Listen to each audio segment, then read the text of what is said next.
Saludos cordiales y un fuerte abrazo, mis queridos amigos y hermanos en Cristo. Como siempre, ruego a Dios que su Santo Espíritu nos ayude a entender mejor su santa palabra para poder crecer espiritualmente y conocer mejor al Señor y a nuestro Padre Celestial. El día de hoy les comparto este interesante tema, bueno, para mí todos son interesantes, que he denominado la iglesia, el rebaño del Señor. Y para ello empiezo con lo siguiente. Por influencia de un sistema teológico llamado dispensacionalismo, la mayoría de cristianos, aún siendo parte del pueblo de Dios, creen y hasta veneran, a mi juicio, hasta veneran al Estado de Israel como que Israel fuera el pueblo de Dios. Pero bíblicamente no hay nada más alejado de la verdad que eso. Aclaro nuevamente que no tengo nada contra el pueblo de Israel. No tengo nada contra los judíos. Contrario a ello, acompaño al apóstol Pablo en su oración de Romanos 10:1, donde él dice que su oración a Dios por Israel es para salvación. Y eso es normal, porque la nación de Israel, igual que el resto de naciones del mundo, están necesitadas de salvación. Aunque ya lo he dicho, como teólogo, tengo que dejar muy claro que en el tiempo de la ley, Israel fue, oiga bien, Israel fue el pueblo elegido de Dios en el tiempo de la ley. Pero ahora en el tiempo de la gracia, Israel ya no es el pueblo de Dios. El pueblo de Dios es la iglesia de Jesucristo. Por favor, ponga atención a esta aclaración. En el tiempo de la ley, Dios eligió. Oiga bien, Dios eligió un pueblo que ciertamente fue el pueblo de Israel. Pero ahora en el tiempo de la gracia, Dios ya no elige un pueblo, ni tiene un pueblo elegido. Ahora en el tiempo de la gracia es al contrario, es el ser humano, sea judío o sea gentil, quien elige, por medio de Jesucristo, por supuesto, ser parte del pueblo de Dios, que es la iglesia. Ahora en el tiempo de la gracia ya no es obligado ser parte del pueblo de Dios, como sí lo fue en el tiempo de la ley. Por tanto, si usted ya es cristiano, pues usted y yo somos el pueblo de Dios. Así que si usted no tiene muy claro este tema, le invito a que me acompañe en este recorrido histórico y bíblico. Es cierto que en Génesis 12:2, Jehová le prometió a Abraham que haría de él una gran nación. Pero es obvio que esa gran nación estaría formada por personas que tuvieran la misma virtud que justificó a Abraham delante de Dios. Esa virtud fue la fe. De ello, en Génesis 15:6 se lee que Abraham dice, creyó a Jehová y le fue contado por justicia. Desde aquí hay que entender que la nación que Dios le daría en el futuro a Abraham sería una nación de gente creyente como él, no una nación de gente incrédula como es actualmente Israel. Esto se complementa con la promesa de Génesis 12:3, donde Jehová le anticipó a Abraham que en él serían benditas todas las naciones de la tierra, no solo una nación. Esto ya nos dice que la nación que Jehová le prometió a Abraham como primer patriarca estaría conformada por gente creyente de todas las naciones, lo cual nos hace entender que la nación de Abraham es una nación espiritual y sin fronteras, y no una nación material. Bíblica e históricamente, Israel fue el pueblo de Dios desde Éxodo 19:8. Eso ya lo he dicho en otros videos. Israel fue el pueblo pueblo de Dios desde Éxodo 19:8, cuando ante la propuesta de Jehová de ser su Dios y que ellos fueran su pueblo, los integrantes o representantes del pueblo de Israel respondieron: todo lo que Jehová ha dicho, haremos. Verifíquelo en su Biblia, por favor. Desde ese momento, frente al monte Sinaí, hasta el domingo de resurrección por la noche en Jerusalén, la nación de Israel bíblicamente fue el pueblo de Dios. Pero tal como ya lo dije en videos anteriores, a Dios no le interesa una nación material, sino un pueblo espiritual. Dios es espíritu y por tanto su pueblo tiene que ser espiritual. Ese pueblo espiritual ahora en el tiempo de la gracia se forma de cada una de las personas que voluntariamente y con fe reconocemos a Jesucristo como nuestro Señor. Ese pueblo espiritual de Dios nació el domingo de resurrección por la noche, cuando nuestro Señor Jesucristo selló con el Espíritu Santo a sus discípulos, y de lo cual en Juan 20, del 19 al 22, se lee lo siguiente: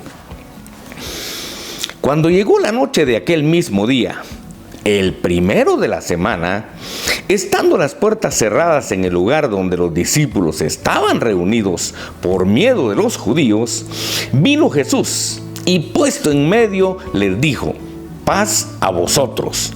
Y cuando les hubo dicho esto, les mostró las manos y el costado. Y los discípulos se regocijaron viendo al Señor. Entonces Jesús les dijo otra vez: paz a vosotros. Como me envió el Padre, así también yo os envío. Y habiendo dicho esto, sopló. Y les dijo: recibid el Espíritu Santo. En este momento, al darles el Espíritu Santo a los judíos que creyeron en Él, es decir, a sus discípulos, el Señor Jesús engendró por voluntad de Dios, según se lee en Juan 1:13, a los integrantes del pueblo creyente que Jehová le prometió a Abraham en Génesis 12:2. Pero del mismo modo que en ese momento nació el Israel creyente en Dios, así también en ese mismo momento murió el Israel incrédulo delante de Dios. Aquel Israel que pidió que crucificaran a Jesucristo, el Hijo de Dios. Los discípulos del Señor fueron entonces los primeros integrantes de la iglesia de Jesucristo, el verdadero pueblo de Dios, el pueblo creyente igual que Abraham. Sin embargo, 40 días después, en la fiesta del Pentecostés, la iglesia empezó a multiplicarse al añadir a otros creyentes en Cristo. Esto se revela en Hechos capítulo 2, versículos 38 al 41. Pedro les dijo: arrepentíos y bautícese cada uno de vosotros en el nombre de Jesucristo, para perdón de los pecados, y recibiréis el don del Espíritu Santo. Porque para vosotros es la promesa, y para vuestros hijos, y para todos los que están lejos, para cuantos el Señor nuestro Dios llamare. Y con otras muchas palabras testificaba y les exhortaba diciendo: sed salvos de esta perversa generación.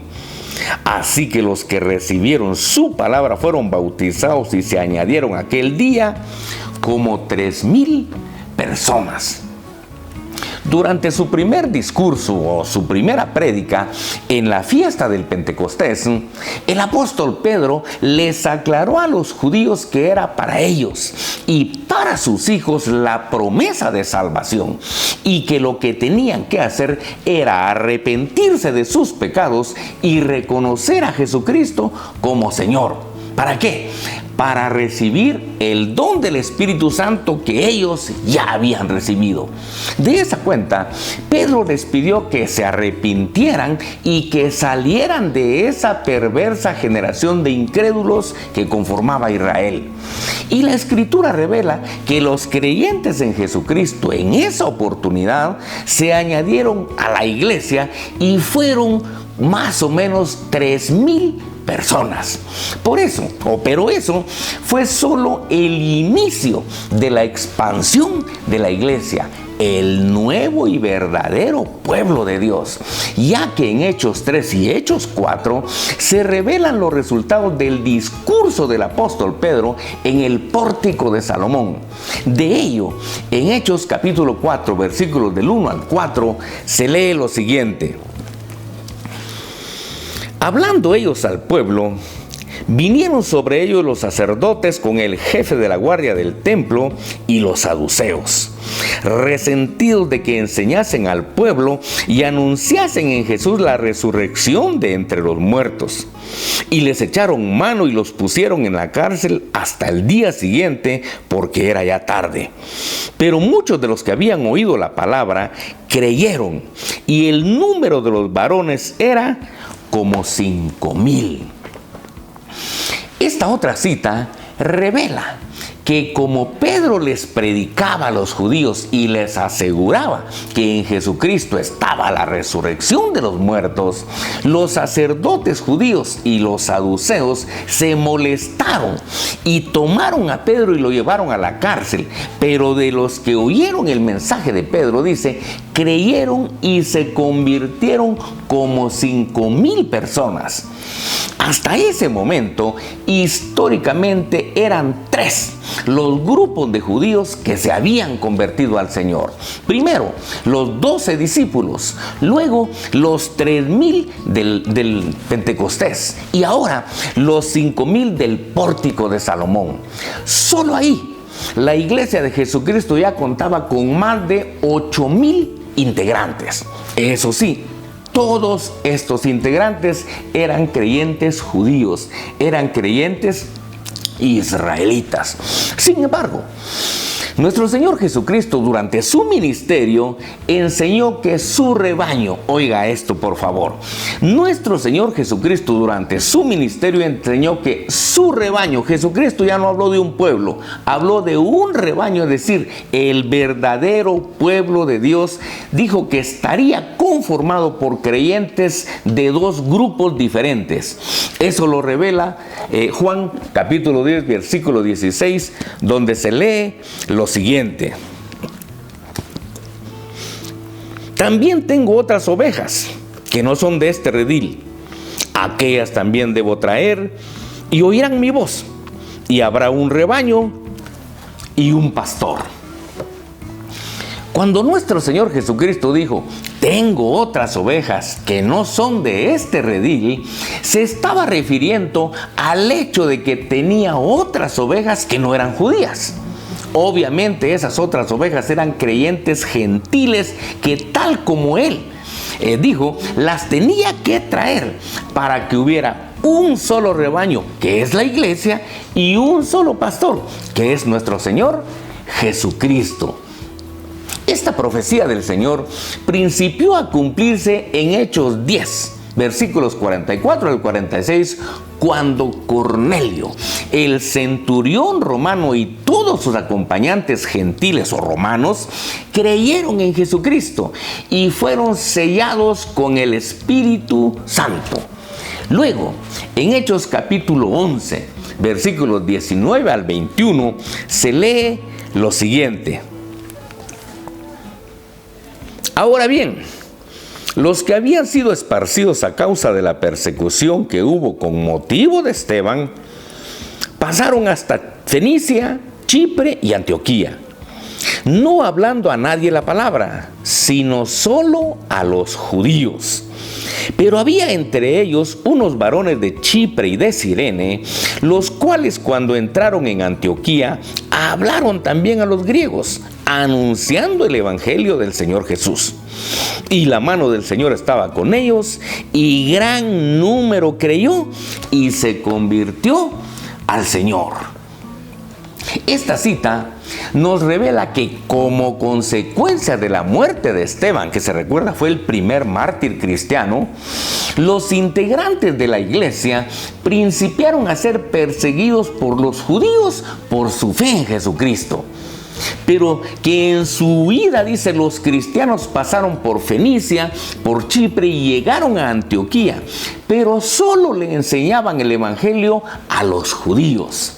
Sin embargo, la Escritura revela que hubo cristianos que al llegar a Antioquía también les hablaron de Jesucristo a los griegos, es decir, a los gentiles, a los que no eran judíos. Dice, y como la mano del Señor estaba con ellos, gran número de gentiles creyó, dice, y se convirtió al Señor. Con la conversión de este gran número de creyentes gentiles, fue ahí en Antioquía de Siria donde se cumplió lo siguiente. Primero, se cumplió la promesa del Señor de atraer o de traer a las otras ovejas, aquellas que no eran del redil judío, es decir, las ovejas gentiles. Y segundo, al unirse las ovejas judías con las ovejas gentiles, la iglesia de Jesucristo se convirtió en un solo rebaño con un solo pastor, que es nuestro Señor Jesucristo. Antioquía de Siria no solo fue la ciudad donde nació el verdadero rebaño del Señor, sino que luego de la conversión de Saulo de Tarso, Antioquía fue también la plataforma que el apóstol Pablo utilizó para sus viajes misioneros a efecto de llevar a cabo la evangelización de los pueblos gentiles que conformaban el Imperio Romano. Muy bien. ¿A qué conclusiones podemos arribar de este pequeño estudio? Primero, que bíblicamente Israel fue, oiga bien, Israel fue el pueblo de Dios desde Éxodo 19:8 frente al monte Sinaí hasta el domingo de resurrección en Jerusalén, en el momento en el cual el Señor selló con el Espíritu Santo a sus discípulos, ya que con ello engendró a los primeros integrantes del pueblo creyente que Jehová le prometió a Abraham en Génesis 12:2. Pero también en ese momento murió ante Dios el Israel incrédulo, el Israel que pidió que crucificaran a Jesucristo, el Hijo de Dios. Segundo, que el domingo de resurrección por la noche fueron engendrados los primeros integrantes de la iglesia.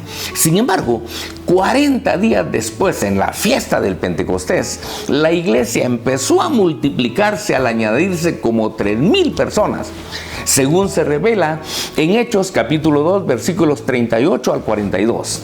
Y luego, según Hechos capítulo 4, del 1 al 4, en el pórtico de Salomón se añadieron otros 5,000 creyentes. Con ello, la iglesia de Jesucristo ya contaba con más de 8,000 integrantes. Eso sí, todos estos integrantes de la iglesia eran judíos. Tercero, que en Juan capítulo 10, versículo 16, Jesucristo enseñó que su rebaño, que es la iglesia, estaría conformado por dos clases de ovejas, ovejas judías y ovejas gentiles, para que hubiera un solo rebaño y un solo pastor. Cuarto, que en Hechos 11, del 19 al 21, se revela la conversión de un gran número de creyentes gentiles en Antioquía de Siria, por lo que fue aquí donde se cumplió la promesa del Señor, o se principió a cumplir la promesa del Señor de atraer a las otras ovejas, aquellas que no eran del redil judío, es decir, las ovejas gentiles, las cuales al unirse a las ovejas judías formaron un solo rebaño, que es la iglesia, con un solo pastor, que es Jesucristo. Quinto, que el verdadero pueblo de Dios ya no es una nación, es un rebaño que está conformado por ovejas judías y ovejas gentiles, y que popularmente se le conoce como Iglesia de Jesucristo, la cual está regada en todas las naciones del mundo. Muy bien, con esto finalizo este interesante tema.